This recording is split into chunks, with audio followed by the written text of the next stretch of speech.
El gobierno de Chile decidió retirar a sus agregados militares en Israel como respuesta a la catástrofe humanitaria en Gaza, generando reacciones encontradas en el mundo político, diplomático y religioso. La medida fue comunicada por Cancillería y respaldada por el ministro del Interior, Álvaro Elizalde, quien destacó que se trató de una señal ética ante la crisis. Diversas figuras y sectores se han referido a la acción del Ejecutivo, algunos como acertada y otros como apresurada, ideologizada e incluso contraproducente para los intereses del país. De la comunidad judía advirtieron sobre el impacto diplomático de lo que consideran una decisión en consulta y simbólica. A ver, hay que hacer los puntos porque no es que se haya ido Chile de Israel, ni no, relaciones ni nada. Nada, no es eso. La Cancillería chilena anunció la decisión de retirar al coronel de aviación Cristian Estuardo y al coronel de ejército Marcelo Elo Rodríguez, ambos agregados militares en Tel Aviv. El comunicado afirma que la medida responde a la gravísima situación humanitaria que vive hoy la población palestina en la Franja de Gaza y a los constantes obstáculos para permitir el ingreso de ayuda. El Ejecutivo llamó a Israel a cesar su operación militar, permitir la ayuda humanitaria y respetar el derecho internacional. Elizalde explicó que el gobierno ha tenido una postura clara. Lo que se defienden son principios, la importancia de respetar siempre la dignidad y la vida humana. Subrayó que es una señal ante la violencia en Gaza y descartó que implique un quiebre diplomático inmediato. No es prudente especular. Desde el oficialismo, la diputada Erika Ñanco de RD valoró que Chile se ajusta a principios y valores bajo el derecho internacional. El diputado Jorge Brito del Frente Amplio fue más duro, dijo: hay que aislar a Israel o no se detendrá hasta asesinar al último niño palestino.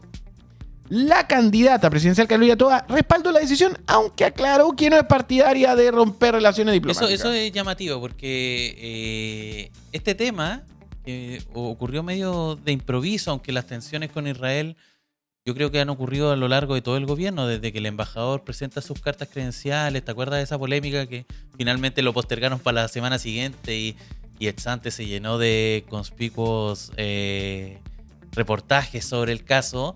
Ha generado cierta división en los candidatos de la primaria oficialista, en donde hasta ahora había estado más bien tranquilo, los debates son más bien piola, pero por ejemplo tenemos el caso de Toa está en contra de romper relaciones con Israel. Janet Jara planteó derechamente que ella en su gobierno rompería relaciones con Israel. Y entre medio está Gonzalo Vinter, que planteó dos cosas: que habría que hacer alguna especie de embargo de armas en Chile, y también de embargo de armas en Chile de Israel, y también como medidas que tienen que ver con los productos, como una especie de generar una especie de bloqueo, boicot o similar. Bueno, y Mulet yo por lo menos no le vi de declaraciones. Hablé con el encargado de prensa de la campaña Mulet ayer en la tarde y le pregunté si se iba a pronunciar respecto al caso, y dijo: no, Mulet hasta ahora no ha emitido ninguna declaración hasta ese momento. Crítica desde la oposición. La exministra Alejandra Krauth de la DC lamentó la decisión y consideró que esto debe haber sido con más consulta. El presidente de la UDI, Guillermo Ramírez, criticó el proceso y declaró: romper relaciones internacionales no valen los mejores intereses de nuestro país. Y Evelyn Matei de la UDI calificó la medida como uso político de la tragedia. La Comunidad Judía de Chile, con su vicepresidenta Susana Borsuski, afirmó que la medida rompe canales de diálogo y acusó un alineamiento con sectores extremistas. En una declaración pública señalaron que se trata de una acción ideologizada que debilita relaciones clave, incluyendo cooperación en ciberseguridad, medicina e innovación. Reitero, lo que hicieron fue retirar al coronel de aviación Cristian Estuardo y al coronel del ejército Marcelo Elo Rodríguez, para que se entienda cuál es la dimensión. Exacto. Las iglesias evangélicas... A ver, es loco. Porque hay mucha sorpresa respecto a por qué las iglesias evangélicas simpatizan tanto con Israel. Eso no es leer qué es en sí mismo Israel y qué contiene para el valor de las personas que profesan las religiones evangélicas. Digo religiones en un conjunto. No hay que separarla en una división. Lo que contiene Israel es Jerusalén. ¿Sí? Esa es la primera base para entender. No puedes dejar de leer Israel como Jerusalén, territorio neutro, algunos dirán, pero que sí está bajo la vigilancia de Israel. Y durante los últimos años, una forma en que ha tenido Israel de comunicarse con otros mundos, debido a que sus políticas se han ido derechizando a tal punto que la demonización es fácil en ese sentido. Por supuesto, no dejan de tener culpa a sus administradores. Y eso lo sabe mucho de la población israelí que protesta contra Netanyahu. Es que el pueblo evangélico ha recibido inyecciones y atención por parte de Israel. ¿Cachai? Es como una estrategia de comunicación. En ese sentido, por eso mismo, el pastor Edito Espinosa consideró que Chile no ha sido agradecido con todo lo que Israel le ha aportado a nuestra nación. Advirtió que el gobierno está actuando en nombre del país sin representar a la mayoría de los chilenos. Y algunos sectores de la iglesia evangélica coinciden con grupos sionistas en encuentros conservadores mundiales. Sí, porque evidentemente los cristianos evangélicos de Israel tienen un teléfono. O sea, negarse a eso es absurdo. No sé si vieron otro día el video de Sasa el italiano. Ah, el de la señora que vendía sopaipilla, ¿no? Es una señora que está en la calle, que evidentemente tiene sus facultades mentales alteradas. Podrá ser por una dura vida, voy a ponerlo en ese contexto por lo que ella cuenta, y que de un momento a otro saca la bandera de Israel de su pecho. La tenía como especie de bufanda. Claro, pero uno no la veía a primera vista. Ella se nota por el barrio en que vive que ¿dónde va? A una iglesia, a una pequeña capilla probablemente pentecostal evangélica. Entonces hay que leer eso para poder entender ciertas reacciones que uno dice, pero ¿cómo puede ser? Porque también desde el progresismo, pero ¿cómo puede ser? No. Hay que leer las comunicaciones y los teléfonos. Ese es el video. Sí. Esa es el italiano. No lo mostremos porque si no... Sasa nos va a cobrar el video. No, más allá de que celebra Pinochet y todo lo que me cuenta José, yo me quedo con eso para la actualidad. Entonces hay que saber leer lo que pasa. Ahora, también, y aquí es una pregunta, ¿por qué es doloroso sacar a los militares de allá?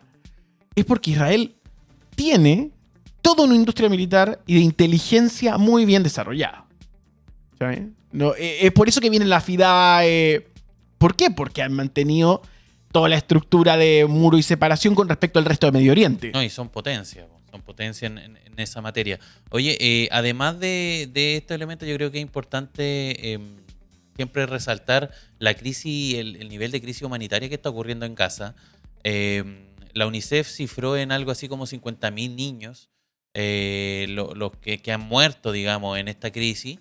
Y ayer el presidente Boric compartió la historia, el testimonio de un médico que ha atendido personas en Gaza, y el testimonio del médico era bien impactante porque él básicamente lo que hacía era retratar en unas simples palabras lo que está ocurriendo, que es que en el fondo cuando él atiende, lo que está atendiendo no son combatientes, no son guerrilleros, no son militantes de Hamas, son niños, son personas, digamos, civiles que están siendo las víctimas de este terrible momento. Ahí tenemos esa es como la historia en Instagram, pero también lo compartió en Twitter y ahí, digamos, el presidente decía que en el fondo la señal va para eso, o sea, como detener la crisis humanitaria, porque justamente en esta cacería que está haciendo Israel de Hamas pasa a llevar, digamos, toda la población civil, y que incluso Donald Trump ha propuesto reemplazarla, es decir, convertir eso en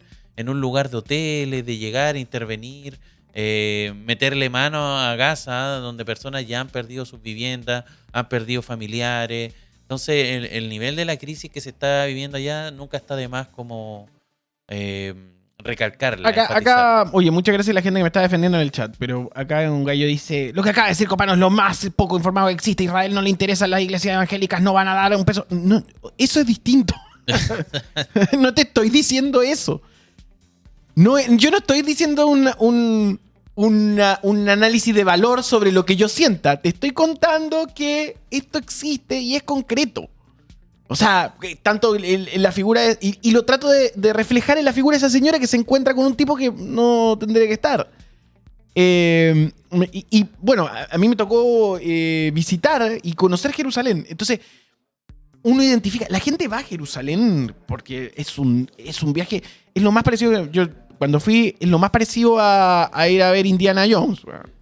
De verdad. La única vez que me sentí como en Indiana Jones fue en Jerusalén. Y Jerusalén es una Disneylandia de la religión, ¿cachai? Y está bajo la protección de Israel y por eso mismo se conecta mucho con los pueblos evangélicos. Hay paquetes turísticos para iglesias evangélicas en Chile que te llevan a Israel.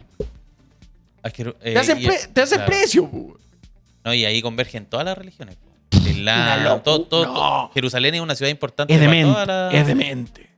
Y tenéis mezquitas y a la cuadra tenéis una iglesia. Es heavy. ¿Sabéis qué ciudad se parecía mucho también, al menos en términos como arquitectónicos? En Toledo, esa ciudad amurallada que está en España.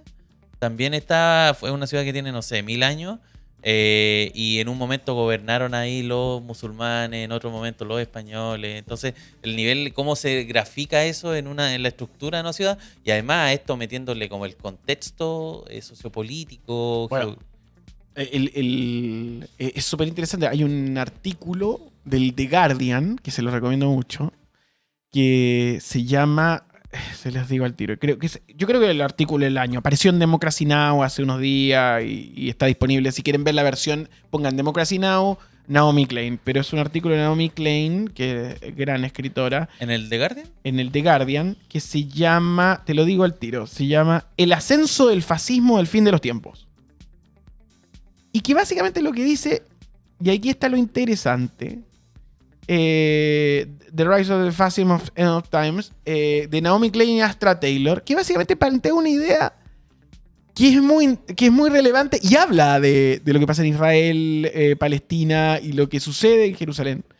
Que lo que dice es que hoy los políticos conservadores vinculados con iglesias evangélicas y de otras líneas apocalípticas convergen con los millonarios dueños de las empresas tecnológicas, que creen que ya el mundo pasó y por eso hay que irse y tomar un cohete como Elon Musk, y los otros están emocionados por este fin del mundo y no creen que haya una solución a él. Es notable el artículo. Entonces, ahí lo tenemos en pantalla. Por favor, léanlo, les va a volar la cabeza. A propósito, y uno de los cuadros que dicen que es un cuadro, evidentemente que hay signos del apocalipsis dando vueltas, es este conflicto. No, te vuela la cabeza. Oye, para cerrar también, siguen las malas noticias para el mundo palestino, porque ayer terminó, digamos, su participación en la Copa Sudamericana Palestino, perdió de local ante el Muchuk Runa en un partido que se disputó acá en el Bicentenario de la Florida. El Muchuk Runa ganó por 2-0, yo estuve viendo ayer el partido. Y hubo harta en el público expresiones también de solidaridad. Hubo un momento en que prendieron los celulares y se veía bien bonito la galería. Pero los comentaristas que estaban en ese momento, al menos en Disney Plus, donde vi el partido, como que no sabían interpretar lo que estaba pasando. Pensaban que era como una especie de apoyo al equipo o algo así. Y claramente no, era una expresión mucho más como con características más geopolíticas. Oye, no se puede dejar de decir que UNICEF ha denunciado que más de 50.000 niños han muerto o han resultado heridos desde octubre de 2023 en Gaza. El director regional, Edward Beigbeder, dijo: ¿qué nivel de barbarie debe alcanzarse para que el mundo actúe? Citó el caso de 9 hijos asesinados de la actora Hala al-Nahar como un caso de terror y horror que hay en ese lugar. Además, hay asalto a almacenes en Deir el-Balá, en Gaza. El Programa Mundial de Alimentos ha confirmado la muerte de 2 personas ahí. ONU reportó que 900 camiones solicitados hay y solamente 200 han logrado entregar ayuda en estas semanas. Así que si quieren aportar también es importante hacerlo a través de vías que pueda llegar la ayuda. UNICEF es una de ellas.